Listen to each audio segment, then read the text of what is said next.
سلام و وقت بخیر خدمت عزیزان بیننده این ویدیو. امروز میخوایم گزارشی کوتاه تهیه کنم از تولید سنگ در کارخانه سنگوری، از شروعی که استاکار بار میکنه روی واگن تا پروسس سنگ. دوستان، وزن این سنگ فکر کنم 30 تن هست، به خاطر که زمانی را از موتر پایین کرد و موقع ما بودیم اما باسکور زیر که ما دیدم 30 تن بود. 30 تن سنگ ببینید این موتور بلند میکنه. موتورش خیلی کوچیک معلوم میشه قاورتن، ولی خب چیه قدرت اینا.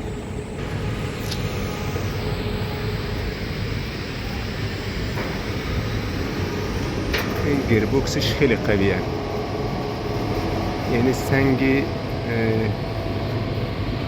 تونی را راحت بدون چیز بدون نگرانی.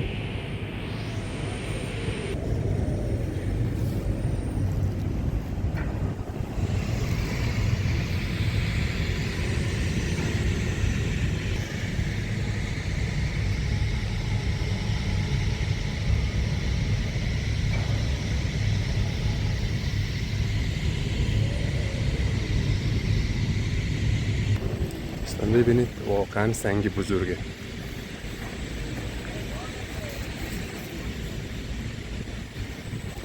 استاد حکیمی رضایی دیگه فقط این کابل شما ظرفیت چند تن سنگ داره که بلند کنه؟ حالا تقریبا دیگه این همون چیزی آخره دیگه، واقعا سنگینه. حالا ببینید دستا بریم نشان بدم جایی که این سنگ گذاشته میشه.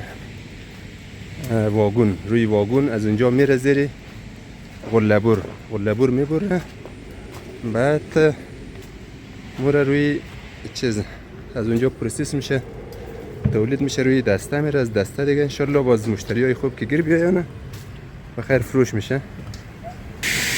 این جوانات کسته سخت کار میکنه با سردی هوا، با مشکلات مداری که در ایران دارن. اینا کار میکنه، واقعا زحمت میکشه، بچه زحمت کشن.